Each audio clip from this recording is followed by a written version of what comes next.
Learning with Subrata YouTube চ্যানেলে তোমাদের সকলকে স্বাগত। প্রিয় ষষ্ঠ শ্রেণীর ছাত্রছাত্রীরা, আজকে আমরা করবো রায়মাটি প্রথমে 2024 সালের ইতিহাসে দ্বিতীয় পর্যায়ক্রমিক মূল্যায়নের 10 নম্বর স্কুলটা Raniganj high school. Raniganj high স্কুলের প্রশ্নপত্রগুলো আমরা সলভ করবো একে দাগে একটা। আদি বৈদিক যুগে উৎপাদিত প্রধান শস্য কী ছিল? যব। বৈদিক সমাজে পরিবারের প্রধান কে ছিলেন? বাবা।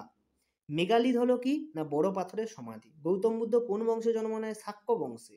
তারপরে বলছে মৌর্য আমলে জেলা প্রশাসনকে কি বলা হতো? আহার। কি বলা হতো? আহার। দ্বিতীয় বৌদ্ধ সঙ্গীত হয়েছিল বৈশালীতে। কোথায়? না বৈশালীতে। কনিষ্ক ড্যাশ খ্রিস্টাব্দে কুষাণদের শাসক হন? 78 খ্রিস্টাব্দে কুষাণদের শাসক হন। আর্য একটি ড্যাশ শব্দ, ভাষাগত শব্দ। পার্শ্বনাথ কে ছিলেন? না জৈন তীর্থঙ্কর।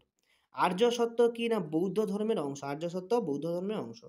ঋগ্বেদের রাজা কে ছিলেন? ঋগ্বেদের রাজা ছিলেন বিস্পতি। ঋগ্বেদের রাজা কে ছিলেন? বিস্পতি। দেখো আমরা 10 নম্বর স্কুলে একের দাগ দুয়ের দাগ করলাম, এবার তিনের দাগেরটা। তিনের দাগে প্রথম বলছে বেদ কটি ও কি কি। দেখো তিনের দাগে একটা বলছে বেদ কটি ও কি কি। বেদ হচ্ছে 4টি, ঋক, সাম, যজুর, অথর্ব বেদ, তাই না?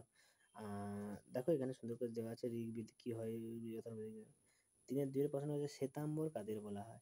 শ্বেতাম্বর দেখো জৈন সন্ন্যাসীদের স্থূলভদ্রের নেতৃত্বে একজন জৈন সন্ন্যাসী উত্তর ভারত থেকে যান।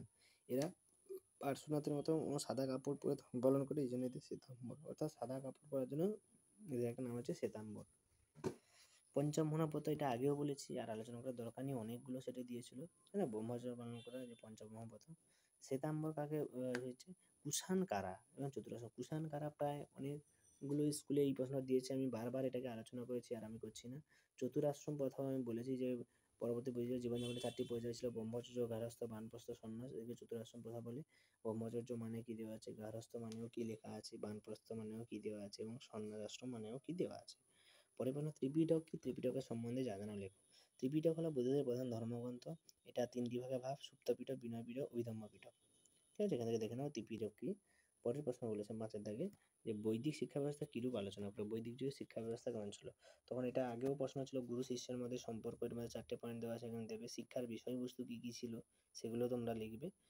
পরের প্রশ্ন দেখো, হরপ্পা ও বৈদিক সভ্যতার মধ্যে সাদৃশ্য বৈসাদৃশ্য।